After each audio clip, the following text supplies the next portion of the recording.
Hello, my name is Diamond, aka Lady Leo. Welcome to my YouTube channel, or welcome back if you are a returning viewer. Sorry you can hear the dishwasher in the background, it's loud. So all in all, there have been 11 Disney Plus Marvel shows so far, with a few more planned out over the next couple of years. So I thought I would just make a really fun video ranking them. This is my own ranking list from my own personal taste. You may not agree, like maybe they fall into different places for you, but we're gonna start from the bottom and go all the way up to the top. Starting with number 11, and that would be Secret Invasion. I severely dislike this show. Might even go in the, I don't know if it's in the hate category, so severely dislike on the hate margin. I just have no desire to rewatch this show. There's really nothing redeemable about it. A tragic waste of Emilia Clarke, Ben Mendelsohn as well, and then, you know, Samuel L. Jackson, he's there, but again, wasted. None of this factors into the MCU at all. There's some interesting ideas in here, which is just fouled by the terrible execution, so it deserves its place in last. Number 10, Hawkeye. Now, just to clarify, I don't hate Hawkeye. I don't actually even hate this show. I just remember it being kind of just, yeah, it's fine. You know what I mean? I feel like the problem for me is that in the overall span of like MCU heroes, I don't care about Hawkeye. And I love archery, but I don't care about Hawkeye. I don't know why that is, but that's just how I feel. He's at the bottom, not because it's a bad show. It's just because I just don't care that much about the character. Is nothing that Jeremy Renner is doing. It's just one of those things. Like in the list of people I care about, he's at the bottom. Sorry about that, Hawkeye. Moving on. Number 9. We've got She-Hulk. I know a lot of people hated this show, but you know, everybody's free to have their opinions. I did not hate this show. I actually quite liked a lot of elements of this show. I really love Tatiana Maslany. Actually, I don't know how to say her last name. Let me look it up really quick. Tatiana Maslany. Okay, Tatiana Maslany. I quite liked her a lot as She-Hulk, and I enjoyed elements of this show. I feel like for me, I kind of wish this show was a little bit longer, especially since the episodes were on the shorter side.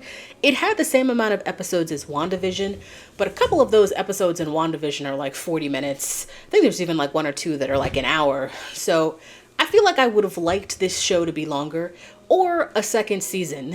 I tend to be of the feeling that even if a show doesn't do amazing in its first season, I think every show deserves 2 seasons. You get 2 chances to get it right, and if you don't, get an audience or you don't get it right, you got 2 chances. So that's just my thoughts, but we ain't getting no second season.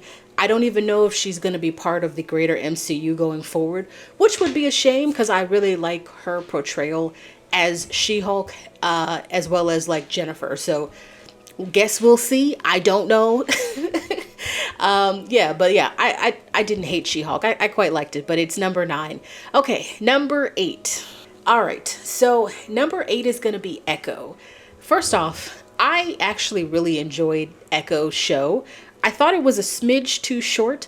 I felt like there should have been like 1 or 2 more episodes, and I'm sort of baffled by Marvel's decision to drop all of the episodes at once, which is something they have never done for any of their shows outside of Echo. Like, you have what they do for What If, which is they drop an episode like every day for 9 days, but this is the only show that they've ever dropped all of their episodes at the same time, and I think when you do that, it doesn't give shows a chance to like build up a following, especially for something like Echo, which is a little bit of a smaller character or a less well-known character, or a character that just may not garner the same amount of views as like WandaVision would, you know what I mean?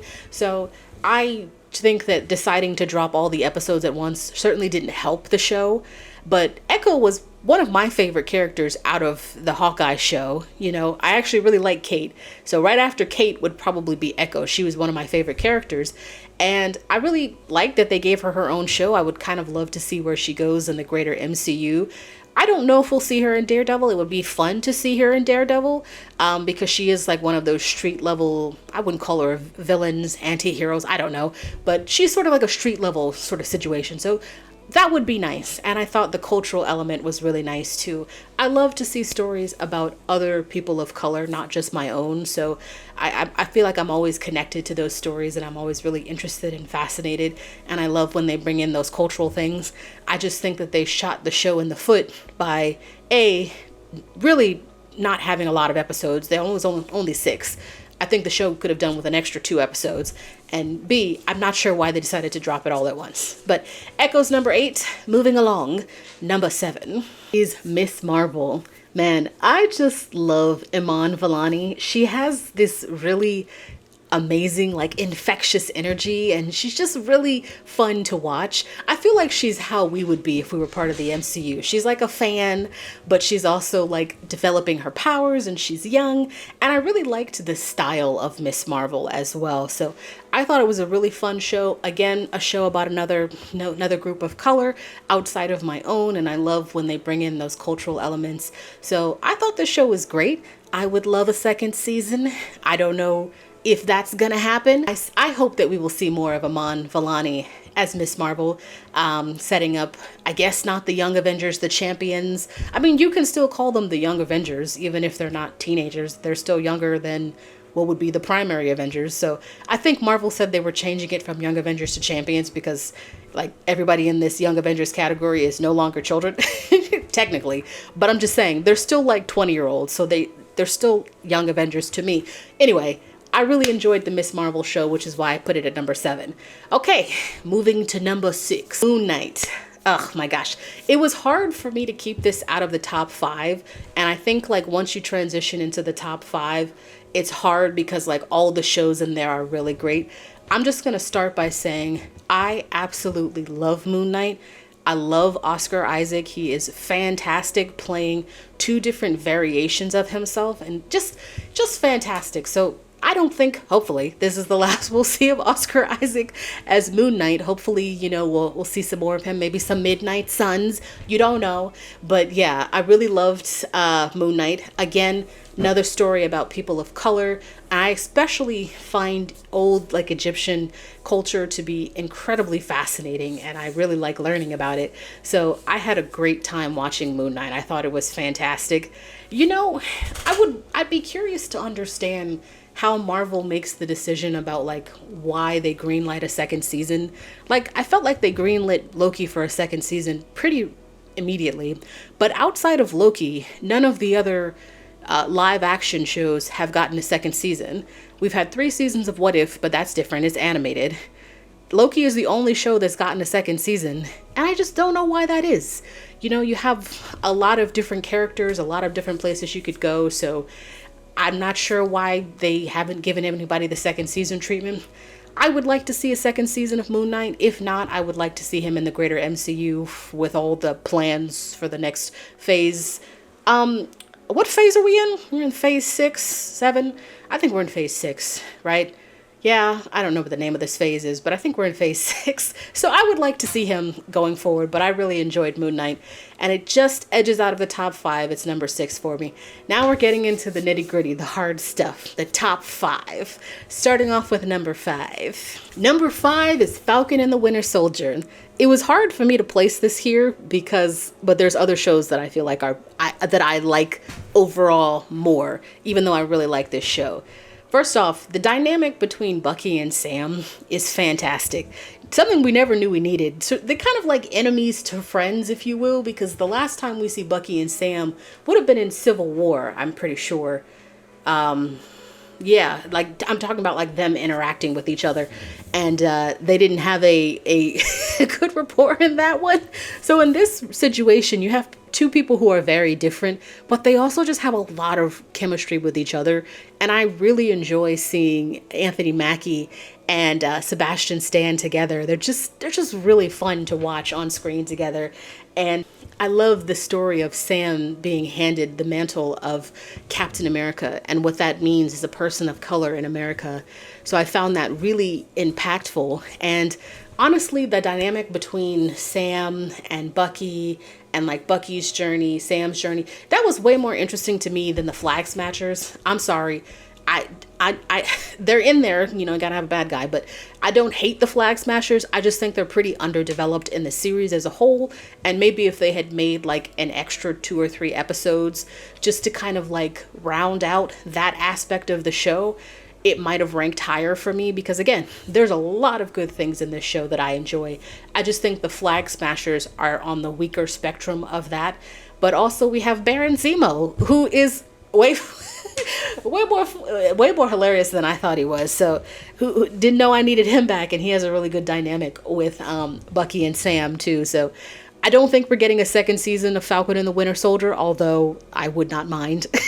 It would kind of be interesting to get a second season, you know, like years in the future in the terms of the MCU timeline, because we'll have, you know, Sam got his own movie and then Bucky's over here with the Thunderbolts. It would actually be kind of funny to come back and do a second season, but I don't think we get in a second season. Anyway, I loved Falcon and the Winter Soldier, which makes it number 5. Moving on to number 4. Number 4 has got to be What If. I love the concept of what if. I love the possibility of exploring if this, then that, and I love being able to see that in an animated format. And what would happen if this, or if this specific set of scenarios happen. So I thought What If was fantastic. I'm actually quite sad to see that they ended it with the 3rd season. I mean, I feel like the show could go on kind of, not forever, but at least for like 7 or 8 seasons. But, you know, Marvel Disney is over here doing a lot of things. They're making Marvel Zombies as well as like Eyes of Wakanda. So maybe they just felt like they wanted to move on. And the 3rd season of What If wrapped back at the end of December. I did like the 3rd season, but it was certainly like the most set up a season has been, if you will, you know what I mean? Like it's the most we're gonna reintroduce you to some characters you're gonna be seeing in the next couple of phases. We want to get you set up for some new characters as well. So I do think it was the most set up, as opposed to creating a through line for the actual show. I don't mind that as long as they're telling really good stories, and to me they are. For me, I don't always think of What If as like a singular season. I usually think about specific episodes that I like within the season, and then there are some seasons as a whole where I'm just like, oh, I really liked this whole season. But most of the time there are episodes within the season that are my favorites and ones that are not my favorite. So I could understand some of the critiques about this season, people not loving it. However, I still had a good time with What If. I'm sad to see it go, but it was great while it lasted. Plus all the episodes are on Disney Plus, so you can watch those anytime. So What If is my number 4. Getting into our top 3, we have number 3, and that is Loki. The only show on this list to be greenlit for 2 seasons, and they were 2 fantastic seasons, might I add. Can I just say that, like, Loki was one of those characters that everybody else was like really loving Loki, and I'm just like, he's fine. You know what I mean? Like, Tom Hiddleston is great.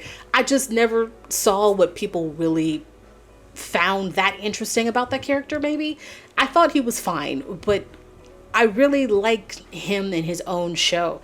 There's something about when you take somebody out of like this big universe and you get to put them by themselves and you get to really spend time like with that character and focusing on their journey, that it really just helps you develop this depth for the character. And when I watched Loki, both seasons, that's when I really started to like and appreciate Loki way more, just for me as a person. Because before I was like, Loki's fine. But, you know, in Loki, I loved it. I loved going to the TVA. I love all the hijinks that ensue with time. And I'd say that cohesively, like, both seasons are fantastic on their own. And it's like a really good series ending. And I really appreciate that they didn't try to make a 3rd season, that like they had a very specific place that the show was going to end. And it just feels very satisfying when you watch the Loki as a whole and when you see what happens to Loki. So I think this is one of the best MCU shows. That's why it's in my top 3. Now we're getting to the top 2. Yet you can't guess which these are. Well, if you're keeping count, you can. So number 2, and a very big surprise to me, is Agatha All Along. Honestly, when they announced this show way back, I don't know, last year, year before last year, I thought to myself, does Agatha need a show?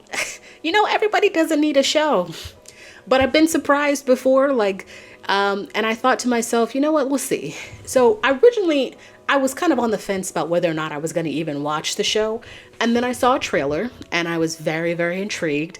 And I watched like a new Rockstar's breakdown of the trailer, which really helped me put into perspective, like the comic book aspect of Agatha. And I said to myself, you know what, I'm going to watch the show. And I absolutely loved this show. I loved getting to see witchcraft because I feel like in the MCU, there is a difference between sorcery and witchcraft. I feel like witchcraft is like a subset of sorcery, and they're both magic, but they're two different types of magic, especially in how they are wielded and who usually uses them. So I really enjoyed being able to see the aspect of witchcraft. I also loved that this is very much a continuation from WandaVision. It's very much like a part 2. In fact, this is part of a trilogy with like the third show being Vision Quest, which will, I don't know, next couple of years we'll get Vision Quest, which I don't even know what it's going to be, but I'm going to watch it. So yeah, this was a show that I was really surprised by how much I liked Agatha, surprised by like the Witch's Road. And then we have Wanda's son. That whole thing with how he came about is so trippy, and Joe Locke does such a good job. I just thought this show was excellent from start to finish. There's no bad episode in the show. The only thing that I wished for is maybe one more episode, because I feel like Jennifer's the only one who doesn't get like a dedicated episode or a dedicated trial about her. But other than that, I thought this show was absolutely fantastic. And it's not surprising to me that it ended up here once I saw it, because it reminds me of WandaVision and a show that's like totally unexpected that ended up being absolutely fantastic, which is exactly how I feel about this show. I wasn't checking for this show, and I ended up absolutely loving it. Which brings us to our number 1, my favorite Disney Plus Marvel show. It's the OG, the original, the one that started it all, and that would be WandaVision. Man, when WandaVision came out, this had to be when Disney Plus first launched, or maybe Disney Plus had been out for like a couple weeks or months or something, and they had said that they were going to start making TV shows. It was the show that I wasn't really checking for, because I'm not going to lie, you don't spend a ton of Vision. I'm not going to lie, we don't spend a ton of time with like Wanda and Vision in the big movies span. You know what I mean? Like we see them a little bit separately, and then we get a little bit of them together in Infinity War. So we don't have too much time to be invested in their relationship. So when they said they were making this show, I was like, okay. And then I absolutely friggin' love this show. The idea of doing eras of sitcoms is genius. And one of my favorite aspects of the show is like the intro that they did. They were all tailored to the era, and they were all really cool. So this show is absolutely fantastic. And we all know that Wanda's not dead because we didn't see a body. So I'd be curious to know how Wanda comes back into like the greater MCU. Hopefully you can give my girl a solo film, because Elizabeth Olsen is amazing. So is Paul Bettany. And the two of them have such a great dynamic. It's what makes this show so good. So here's to hoping Vision Quest will be just as excellent as WandaVision and Agatha all along, and a rounding out of the trilogy into whatever phase of Marvel will be into by that point.